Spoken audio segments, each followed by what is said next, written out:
Now, on a recent trip to Liverpool, Robin and I decided to go with no predetermined plans or ideas and rather just take it as it came and decide on the subject matter when we got there.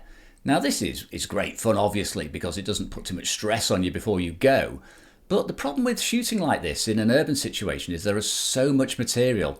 It can sometimes be very difficult to decide what you're going to pick on and get your eye in. Now, getting your eye in is really important in all types of photography, but with urban shooting in particular, where there are literally different shots to be had around every corner, it can be a little bit distracting and maybe not so successful in the end, as you'll find out in this video.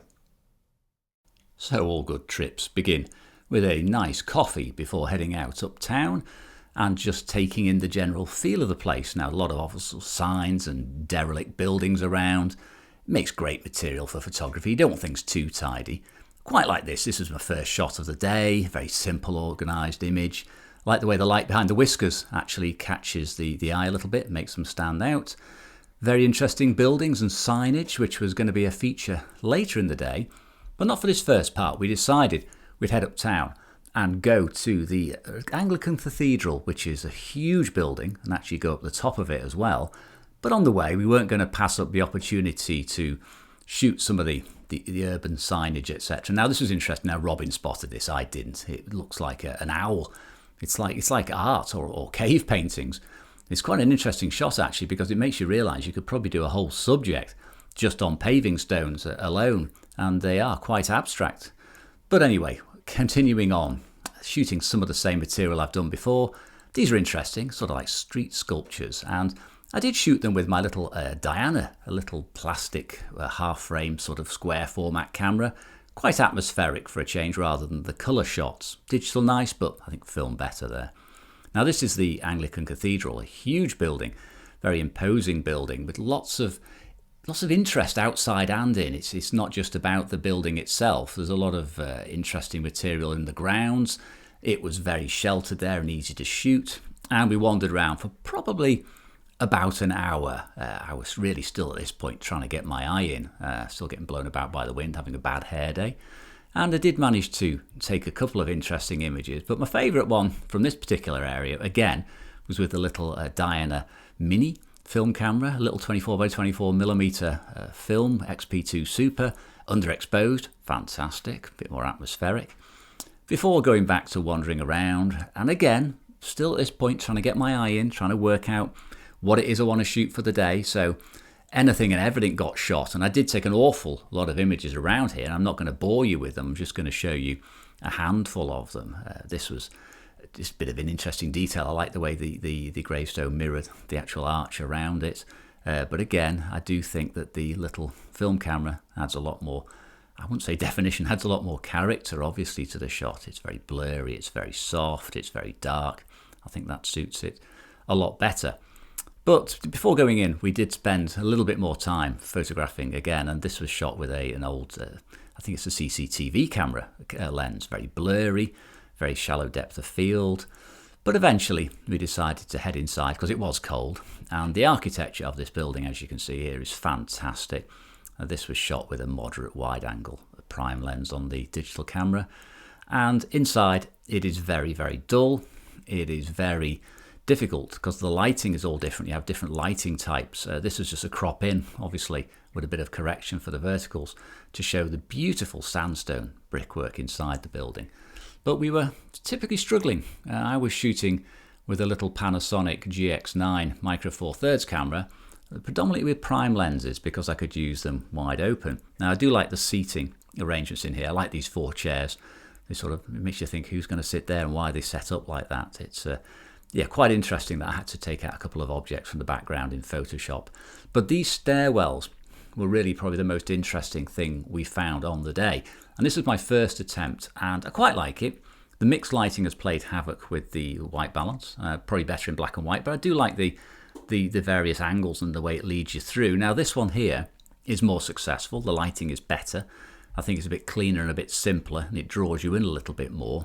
But it is a little bit maybe so-so, maybe a bit cliched. It's not really saying a great deal about me. Whereas this one, however, I think was the most successful, and this was the last of the ones I shot. It's got more of an Escher feel to it, you know, the stairways and the banister and the arch, etc. It sort of makes you feel a bit which way am I going in this one.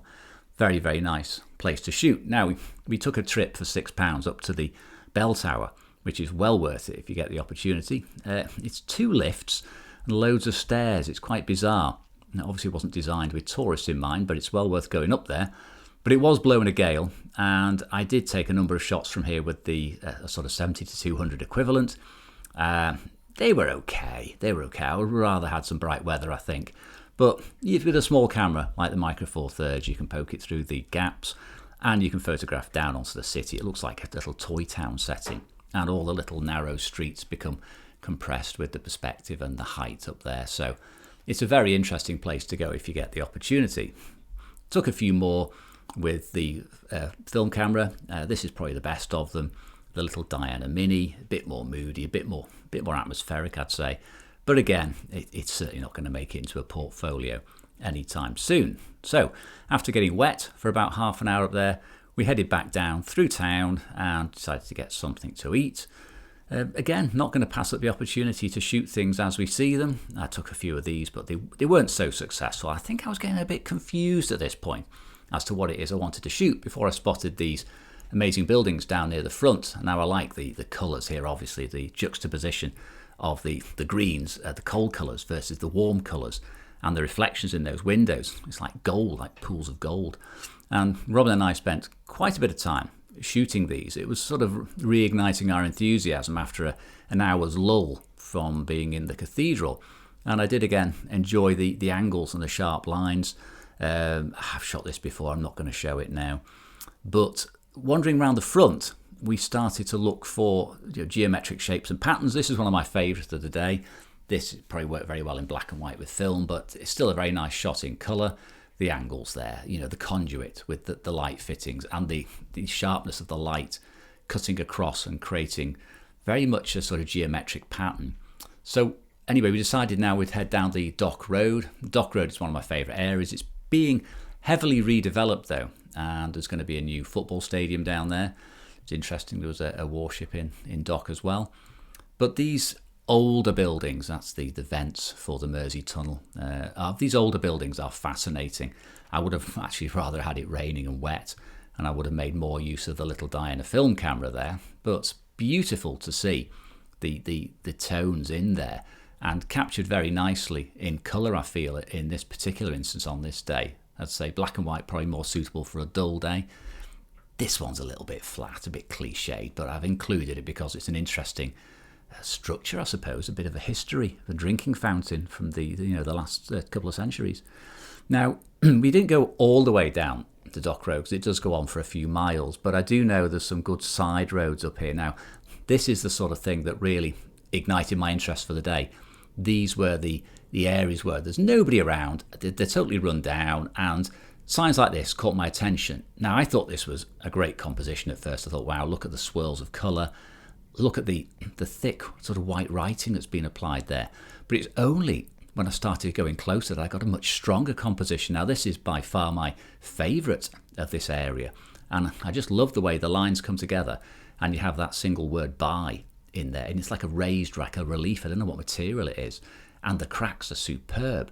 And in the same vein, you've got more rust and more flaky paint. It's sort of organic. It could be like a fungus growth or something in there. Amazing material, and there's so much of it around here. You would never run short of it. I mean, look at these doors and windows, and this old punch keypad. Well, obviously not that old, but look at the welding that's being applied there, and it's being put back in, and the colours are just to die for. And again, with this graffiti, the graffiti with the rust showing through, it makes it more organic. It's not clean, it's not pristine, but it's got more life in it. It almost is like a piece of artwork. I mean, you could put that up on a wall and it would maybe raise questions, and people would ask, where is it? What is it? And similarly here, the old eyelet there and the rivets, and those colours are just beautiful. The way they've been put together almost. It's like somebody's actually created that again. You could hang that as a piece of artwork. But I did feel a bit rushed at this point, and we wanted to get back up into town for the last light. So I possibly should have said, let's work in this area, but you don't at the time. It's only when you review the images later. And again, this wonderful old sort of Haspen staple, great big heavy lock, and just wonderful material, and one with a little Diana. Wonderful, wonderful stuff overall. And really sort of the high point of the day for me. Can't complain at all with those last shots. So overall, I would say that was a very successful trip, and I got a lot of images that I like. However, I could have done a lot better had I focused in on the subjects which really worked. Now for me, the end of the day with the derelict buildings, the graffiti, and the overgrown signs and doors really worked, as did the patterns with the stairwells and the church, sorry, the cathedral. There were two real main areas of the day. There was that cathedral interior and exterior. Now that would have made sufficient material for a whole day's shooting, and I could well have just concentrated on that and really refined some of those compositions, particularly around the stairwells, etc. But also the later in the day shots, I felt I had, I don't know, maybe an hour or so shooting those, and I was really enjoying them, but the light was fading. So perhaps next time go with more of a plan to shoot maybe 2 or 3 different subjects and split the day up accordingly into those particular areas and concentrate on those subjects. It also means I could stick with a particular focal length, camera setting, etc., and not be swapping around all the time as I was on the day, although it wasn't really a problem with such a small camera, the Micro Four Thirds outfit.